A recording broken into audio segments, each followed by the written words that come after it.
안녕하세요. 축구 전문 기자 한준입니다. 토트넘 허스퍼가 난적 에스턴 빌라와 2014-2025 시즌 프리미어리그 10라운드 홈 경기 승리로 반등에 성공했습니다. 주장 손흥민 선수의 부상 복귀에도 전반전 내내 공격의 실마리를 풀지 못했던 토트넘인데요. 전반전에 선제골을 내주고 0대1로 끌려가는 상황 속에 맞이했던 후반전, 손흥민 선수의 경기력이 살아나면서 4대1 대역전승을 거둘 수 있었습니다. 프리미어리그 레전드 출신 해설가들은 후반전에 손흥민 선수의 경기력이 살아난 배경으로 포스테코글루 감독이 인버티드 풀백이라는 자신의 플랜 A 전술을 폐기하고 손흥민 선수를 지원할 수 있는 전술 조정을 했기 때문이라고 분석하고 있는데요. 한준TV가 이미 오래전부터 지적해왔던 이 인버티드 풀백이 손흥민 선수의 영향력을 제한하는 문제, 영국 현지에서도 언급되고 있는 상황인 것입니다.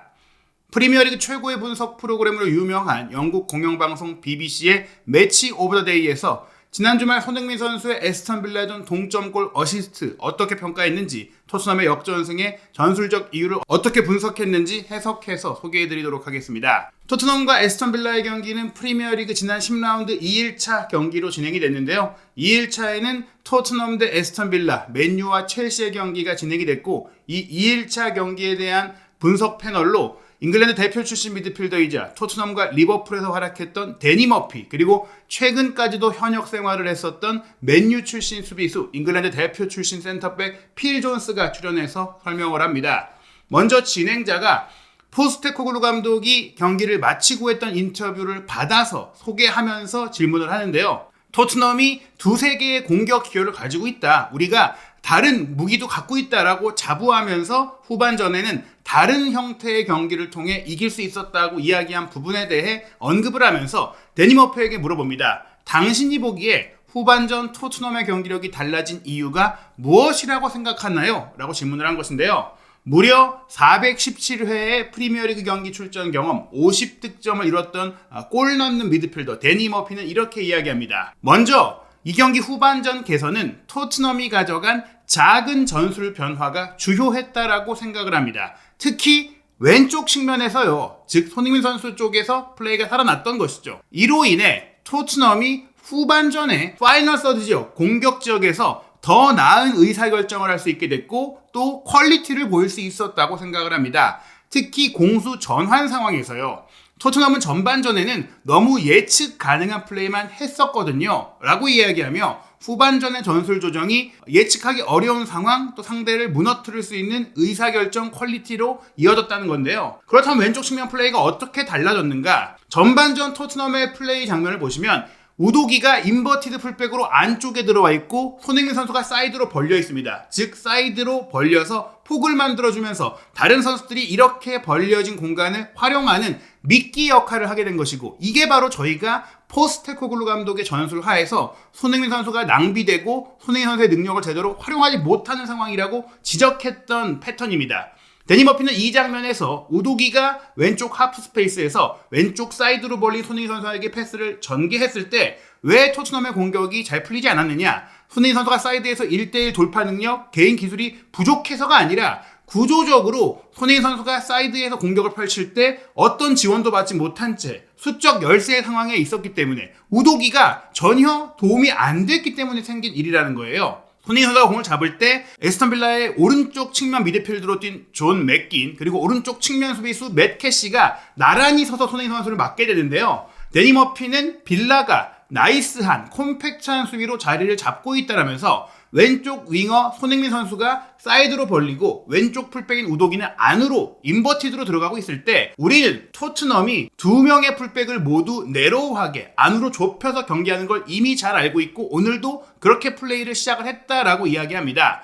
왼쪽 하프 스페이스에 우도기가 있는 것처럼 오른쪽 하프 스페이스에는 페드로 포로가 안으로 들어와 있기 때문에 사이드에서 보통은 풀백들이 사이드를 차지해주면서 하프 스페이스에 윙포워드가 들어오고 중앙 미드필더와 스트라이커까지 모여들면서 이 사이사이의 공간을 활용하는 그런 형태로 플레이를 전개하는데, 토트넘은 여기서 역발상으로 풀백 모두가 안으로 들어오고 윙어가 사이드를 벌려주는 그런 패턴을 가져갔잖아요. 근데 여기서 안쪽에 들어왔을 때 움직임이 우도기가 너무 미진했다라는 거예요. 지금 상황 보시면 손흥민 선수가 사이드에서 공을 잡았을 때 존 맥킨이 압박하러 나오게 되죠. 그리고 그 뒷공간으로 언제나 맷 캐시가 커버를 해 들어갈 수 있는 거예요. 손흥민 선수가 맥킨을 제치고 돌파를 한다고 해도 바로 맷 캐시가 이 침투 동선을 커버할 수 있는 상황이 되는 거죠. 즉 손흥민 선수를 에스턴 빌라는 더블업으로 마크할 수 있는 수적 우위가 됩니다. 그래서 손흥민 선수는 그것을 알 수 있기에 수적 열세 상황에 놓여서 공을 빼앗기기보다는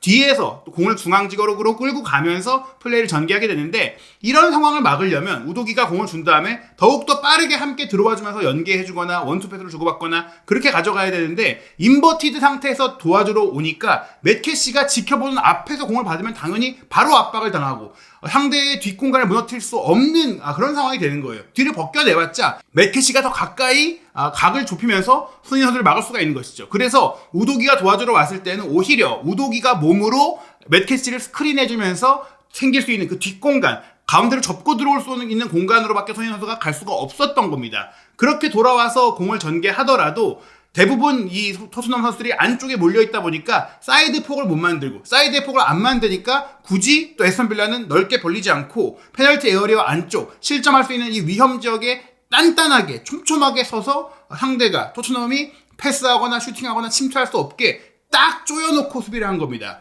그러다 보니까 토트넘이 예측 가능한 플레이밖에 할 수 없었다고 데니 머피가 이야기하는 것이고, 이 인버티드 풀백 전술이 토트넘의 뛰어난 윙포워드의 중앙 침투 움직임도 가져오지 못하고 솔랑키를 고립시키게 했다라는 것이죠. 그러다 보니까 전반전에 에스턴 빌라 골키퍼 에밀리아노 마르티네스를 토트넘이 거의 어렵게 만들지 못했고 에스턴 빌라가 편안하게 수비했다라고 얘기하는데요.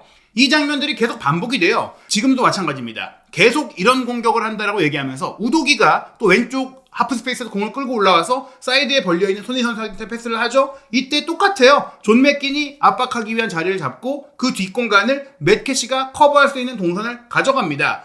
여기서 손흥민 선수가 아무리 존 맥킨을 잘 제껴도 바로 맷 캐시가 달라붙고 타이밍상 그 뒤를 노릴 수가 없습니다. 그런 과정 속에서 또 우도기는 멀뚱히 바라보고 있고, 여기서 뭔가를 해주기를 바라보고 있는 나머지 토트넘 선수들의 움직임이 정적이니까 손흥민 선수가 다시 우도기에게 패스를 할 수밖에 없는 백패스 상황이 나오고, 우도기도 다시 뭐 어디에 줄 데가 없으니까 뒤에 빈 공간에 있던 벤탄쿠르에게 공을 주고 벤탄쿠르가 중거리 슈팅을 때렸는데 골대를 넘어가는 장면이 나왔죠. 이 역시 골키퍼도 수비수도 모든 에스턴 빌라 선수들은 토트넘이 어떻게 하는지 한눈에 다 보면서 예측하기 쉬운 플레이를 하게 만든 겁니다.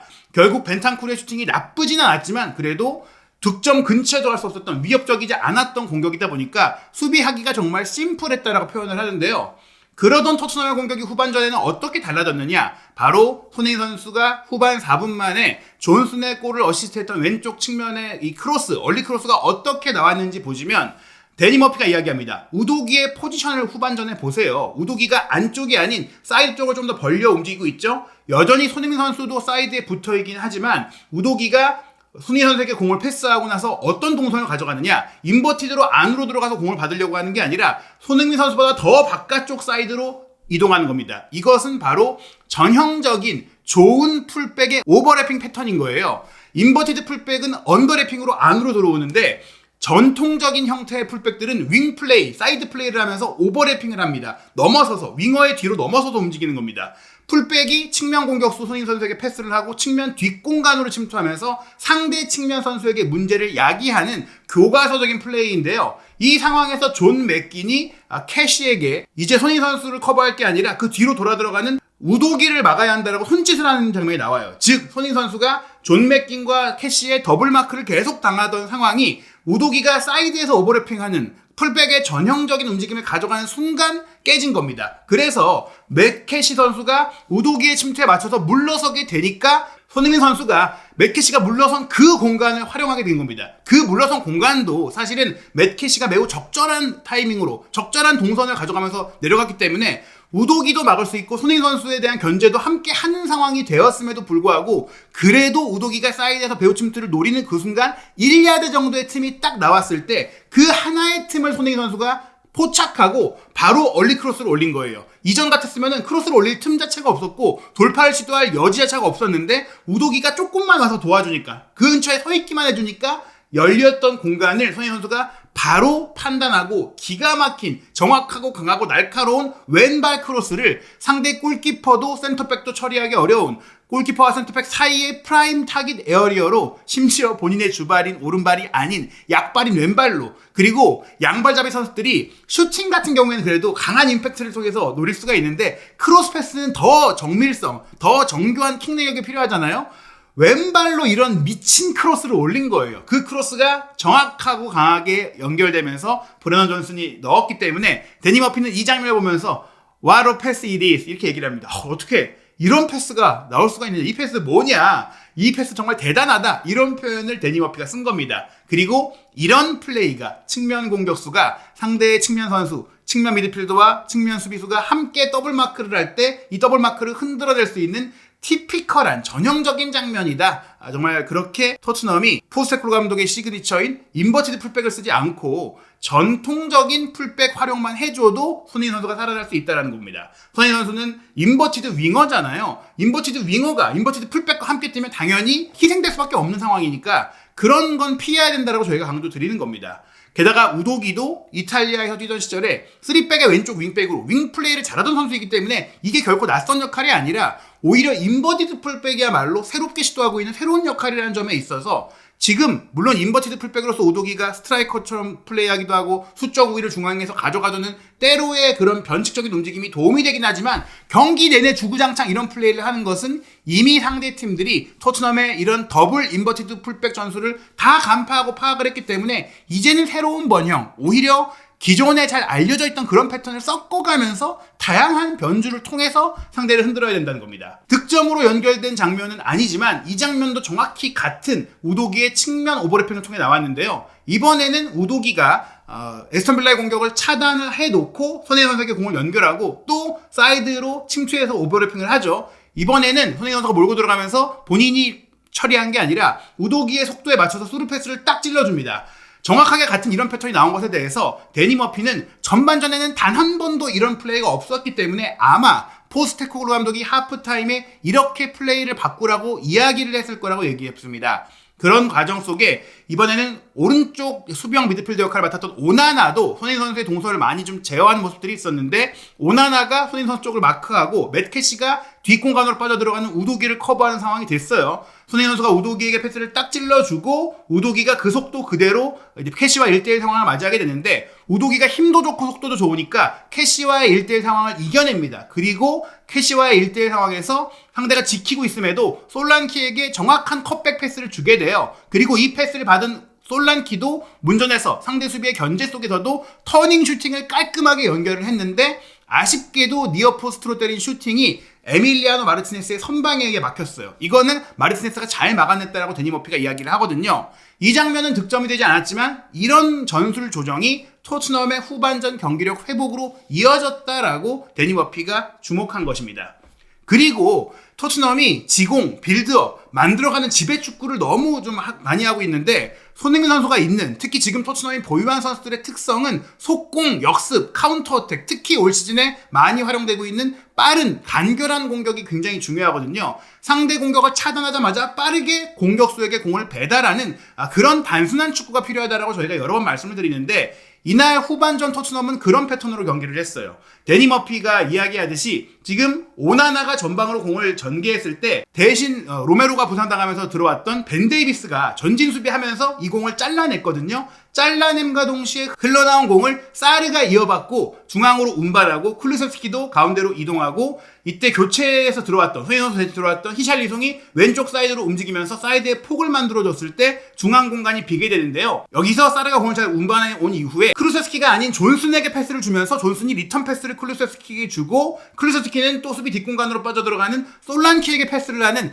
기가 막힌 속공 연계 패스 플레이가 나왔어요. 이 나온 배경도 역시 인버티드 풀백이 중앙을 차지하면서 선수들의 동선을 방해하지 않고 사르나 쿨루셉스키나 솔랑키 같은 존슨 같은 선수들이 가운데에서 중앙에 원래 있어야 할 선수들이 중앙에서 플레이를 해주면서 이런 장면이 나왔던 것이죠. 그리고 솔랑키가 골키퍼의 키를 넘기는 멋진 마무리까지 하면서 역전골이 나왔던 장면인데요. 후반전에 토트넘의 경기력이 개선된 공로가 감독에게 있다라고 필 존스가 이야기를 합니다.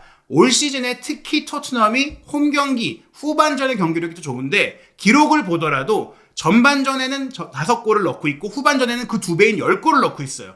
유효 슈팅도 올 시즌 토트넘의 홈 경기는 전반전 14개인데 후반전 21개로 7개가 늘어납니다. 기대 득점도 전반전 5.59골에서 후반전 5.62골. 큰 차이는 아니지만 늘어나고요. 실점도 전반전은 3골이나 내주고 있지만 후반전에는 1골밖에 내주지 않고 있어요. 그리고 유효 슈팅을 허용한 것도, 즉 공을 많이 지배하는 전반전이 되면서도 오히려 역습을 많이 허용하면서 유효 슈팅을 전반전에 10개를 내주고 있는데 후반전에는 6개밖에 안 내주고 있습니다. 기대 실점도 전반전은 3.44골로 사실은 3, 4골 정도를 내줄 정도로 위험한 전반전을 치르는데 후반전의 기대 실점은 1.73골로 한두 골 정도로 줄어드는 거예요. 이런 후반전의 경기력 개선이 포스테코글루 감독이 과감하게 변화를 줬기 때문이다라고 필 존스가 이야기를 하게 되는데요. 보통 이런 전반전의 부진을 후반전에 반전시키는 과정에는 선수들의 정신력, 선수들이 칭찬을 받아야 될 때도 있지만 감독의 변술 변화의 공로일 때도 있다. 이번 에스턴 빌라와의 경기는 포스테코글루 감독이 대단한 일을 해냈고 또 몇몇 중요한 교체 결정도 내렸다. 교체도 굉장히 잘했다라고 평가를 하면서 그게 토트넘에게 이점을 줬고 원했던 결과를 얻어내도록 했다라고 포스테코글루 감독을 칭찬하는데 저는 이런 생각입니다. 선발 전술 물론 이날 경기 사르, 쿠루셉스키, 벤탄쿠르로 3미들을 구성한 선발 전략 자체는 좋았어요. 근데 선발 세부 전술에서 이 선수들이 중앙적에서 영향력이 큰 선수들인데 특히 손흥민 선수도 돌아왔는데 인버티드 풀백을 고집한 건 잘못된 선발 결정이었다는 것이죠. 애초에 처음부터 후반전과 같이 경기 운영을 했더라면 좋았지 않았을까. 그래서 후반전에 그래도 포스테코글루 감독이 계속 본인의 플랜 A를 고집하지 않고 유연하게 바꾼 것은 잘했지만 전반전부터 잘하면 어떨까. 애초에 플랜 A를 바꾸는 게 어떨까라고 생각이 드는 겁니다. 토트넘 허스퍼가 특히 전반에 비해 후반전에 잘하고 있는 이 홈 경기의 경향을 통해서 올해 치른 홈 경기에서 무려 승점 24점이나 끌려가는 상황에서 얻어냈다는 점은 굉장히 주목되는데요. 필 존스는 이 기록이 끌려가는 상황에서 승점 14점을 얻어낸 맨시티보다도 10점이나 더 얻어내고 있으니까 정말 대단한 일이고 또 토트넘이 포스테코글루 감독 체제의 팀으로 만들어가는 과정에서 큰 진전을 이뤘다라고 좋게 평가했는데요. 데니 머피는 다만 이 효과가 홈 경기에서만 나오고 있다며 포스테코글루 감독이 추구하는 지치지 않은 압박, 계속된 공격, 계속해서 기회 창출을 추구하는 이러한 적극적인 방식이 홈팬들 앞에서만 좀 통하고 있다라고 이야기하기도 했습니다. 이날 경기 토트넘이 뒤집을 수 있었던 또 하나의 배경은 에스턴 빌라의 경기력도 좀 좋지 않았기 때문이고 에스턴 빌라의 팀 컨디션도 좀 떨어져 보였기 때문인데요. 챔피언스 리그를 병행하는 상황 자체가 에스턴 빌라에게는 낯선 상황이라고 할 수 있는데 데니 머피는 이번 경기에서 에스턴 빌라가 보여줬던 경기 강도가 걱정스러울 정도로 문제였다고 이야기했습니다. 전방 압박, 하이라인에서의 압박을 하지 못했고 활동량도 떨어졌고 스프린트도 적었고 모두 이런 강렬함에 있어서 토트넘의 상대가 되지 못했다는 것이죠. 에스턴 빌라가 이런 경기를 한 건 올 시즌 들어서 오늘이 처음이었다고 얘기할 정도였는데요. 에스턴 빌라가 항상 공이 없을 때 오프 더블 움직임이 좋은 팀이었는데 이번 경기는 토트넘의 그런 면을 훨씬 더 잘 보여줬고 더 많이 뛰고 더 자주 스프린트를 하면서 에스턴 빌라를 어렵게 만들었다고 했습니다. 실제로 경기 기록을 비교하면 전력 질주, 스프린트 횟수가 토트넘이 197회였는데 에스턴 빌라가 128회로 크게 적었고 인텐시브런, 강도 높은 또 달리기도 토트넘이 3179회였는데 에스턴 빌라가 2610회에 불과했고요. 커버 거리도 토트넘이 110.5km였는데 에스턴 빌라는 104.4km에 불과했고요. 파이널 서드 지역에서 공을 빼앗아냈던 전방 압박 성공 횟수가 토트넘은 11번이었는데 에스턴 빌라는 단 한 번도 없었습니다. 오프 더 볼에서의 움직임 자체도 토트넘은 148회인데 에스턴 빌라가 109회였고 압박 횟수도 토트넘이 254회였는데 에스턴 빌라가 127회였으니까 에메리 감독의 축구가 이날은 완전히 작동하지 않았던 것이에요. 그리고 이 과정 속에 후반전에 토트넘이 이렇게 둔화된 에스턴 빌라를 공략할 수 있었던 또 하나의 배경으로 전반전에는 토트넘이 짧은 패스로 경기를 만들어가려고 했는데 이게 잘 풀리지 않았지만 후반전에는 조금 더 다이렉트한 축구, 직선적인 축구, 직접적인 축구로 공격을 하면서 에스턴 빌라를 흔들어 놓기 시작했다. 공을 되찾으면 빠르게 공격했다. 그게 에스턴 빌라가 전반전보다 토트넘을 후반전에 상대하기 어려워진 이유라면서 포스테코글루 감독이 조금 더 효율적으로 실리적으로 토트넘을 속공팀으로 변모시킬 필요가 있다라고 이야기한 겁니다. 이날 경기 최고의 활약을 펼쳤던 것 공식 맨 오브 더 매치로 선정됐던 도미닉 솔랑키였죠. 역전골과 추가골까지 기록하면서 토트넘 입단 이후 정말 멋진 멀티골로 이날 최고의 활약을 펼쳤는데요. 두 골뿐 아니라 이날 경기 최다 슈팅 5회, 최다 유효 슈팅 3회, 최다 득점 2골, 최다 기대 득점 1.52골, 그리고 상대 박스 안에서의 터치도 7번으로 최다였고, 전력 질주 스프린트 횟수도 35회로 이날 경기 최다였고, 공중볼 획득도 3번으로 이날 경기 2위에 해당할 정도로 정말 공격 지역 본인의 역할에서 모든 면에서 경기 중 최고의 활약을 펼쳤는데요. 현역 센터백 출신인 필 존스는 솔랑키와 직접 또 상대해봤던 경험도 있는 수비수인데, 솔랑키에 대해서 강하다, 파워풀하다, 순수한 힘을 갖고 있다라면서 정말 묵직한 공격수라고 이야기하면서도 센터백이 후방 빌드업을 할 때 공을 압박할 수 있는 빠른 압박 능력, 그리고 태클 능력, 몸싸움 능력에 득점까지 할 수 있는 완벽한 9번 공격수, 정말 좋은 선수라면서 센터백들은 이런 공격수가 앞에 있으면 급해진다, 서두르게 된다라고 이야기를 하게 됩니다. 실제로 이날 솔랑케의 플레이도 세부 분석을 했는데요. 클루세스키의 기가 막힌 스루 패스를 통해 받았던 결정적인 기회, 골키퍼의 키를 넘긴 마무리도 좋았지만 사르가 공을 운반에 들어오고 이 사르의 패스를 존슨이 클루세스키에게 주고 클루세스키가 역방향으로 딱 패스를 찔러 넣었던 그 창의성도 좋았지만 한참 먼 거리에서 왼쪽 후방 지역으로 수비하러 내려갔다가 올라오면서 수비의 시선 뒤에서 또 오프사이드에 안 걸리면서 이동해 왔던 솔랑키의 오프 더블 움직임의 영리함도 대단했고요. 또 히샬리성의 컵백을 받아서 마무리했던 득점 과정에서는 꽤 먼 거리에서 역시 속공이 이뤄질 때 아주 빠른 속도로 뒤에서 달려 들어오면서 지치지 않고 집중력을 유지하고 결정을 했던 부분도 대단했습니다. 그리고 득점 장면이 아닌 전방 압박도 어마어마했는데요. 지난 시즌에는 토트넘에서 손흥민 선수가 이런 엄청난 압박을 했었는데 올 시즌에는 솔랑키가 와서 이걸 해주고 있습니다. 무려 한 장면에서 51야드를 계속해서 달려 들어갈 정도로 상대의 풀백, 센터백, 골키퍼, 다시 센터백까지 쭉 압박을 하면서 결국 파우 토레스의 빌드업을 끊어내고 토트넘의 공소유권을 가져왔던 게 솔랑키였고요. 이날 경기 4대1로 이겼을 때 마지막 토트넘의 득점을 메디슨이 기가 막힌 오른발 프리킥 슈팅으로 마무리를 했는데, 이 프리킥 기회도 메디슨의 패스를 받았던 솔랑키가 상대 센터백 2명을 등진 채 버텨내고 이겨내면서 만들어냈던 기회였기 때문에 이날 경기 솔랑키가 정말 최고의 활약, 프리미어리그 최고의 9번 선수가 될 수 있는, 토트넘이 정말 이 선수만큼은 잘 쐈다고 할 수 있는 그런 활약을 펼친 것입니다. 계속해서 드러나고 있지만 손흥민 선수를 활용하기 위한 방법은 손흥민 선수를 가운데로 써야 된다는 것이고, 글렌 머레이 전 브라이튼 공격수 출신의 프리미어리그 레전드 해설위원이 어제 BBC 라디오에 출연해서 손흥민 선수는 10번 역할을 할 때 가장 좋은 경기를 한다라고 해설을 했었거든요. 그 얘기처럼 손흥민 선수가 사이드에 있는 게 아니라 왼쪽 윙포워드지만 안쪽으로 들어와서 이 선에서 자유롭게 뛸 수 있게 하려면 왼쪽 풀백인 우도기가 인버티드 풀백이 아니라 왼쪽 사이드 공격을 하는 윙어 같은 역할을 해야 되는 정통 풀백으로 뛰어야 되고, 인버티드 풀백 전술이 또 장점이 있고, 특히 페드로 포로가 안으로 들어왔을 때 플레이가 좋고, 브레넌 존슨은 오히려 사이드 플레이가 좋은 그 측면에 빠른 윙어니까 솔랑키, 손흥민, 존슨을 3투로 논다면 존슨이 사이드로 들어나가고 포로가 안으로 들어오고 손흥민 선수가 왼쪽에서는 안으로 들어오고 우도기가 사이드로 빠지는 그런 움직임, 그리고 우도기의 뒷공간을 사르가 커버하는 형태, 벤탄쿠르가 뒤를 지키는 형태, 이런 전술적인 구조를 가져간다면 토트넘이 팀 밸런스와 손흥민 선수의 활용도까지 모두 높일 수 있다고 생각이 됩니다. 물론 토트넘이 지금 반더벤과 로메로의 부상이라든지 또 히샬리송이 부상으로 쓰러졌고 오도벨의 부상이 장기화되면서 여전히 또 한 번 뎁스의 문제를 겪고 있는 가운데 딱 55분만 조율 속에 뛰게 했던 손흥민 선수를 앞으로의 경기는 또 얼마나 어떻게 기용하게 될지, 또 어떤 형태로 전술적인 역할을 줄지가 궁금한데요. 다음 경기가 빠르게 이어집니다. 한국 시간으로 11월 8일 금요일 새벽 2시 45분 현재 유로파리그 리그 페이지 일정 중에 토트넘이 상대할 가장 강력한 팀 중에 하나예요. 오시맨이 있는 갈라타사라이와 튀르키예 원정을 치르게 되는데, 이 경기 손흥민 선수가 뛸 수밖에 없는 사정인데 과연 몸 상태 어떨지, 어느 정도 소화할지 포스테코글루 감독의 경기 전 회견과 영국 현지의 최신 소식도 살펴보고, 또 이 경기 여러분들과 함께 보면서 실시간으로 소통하면서 입중계로 전해드릴 예정입니다.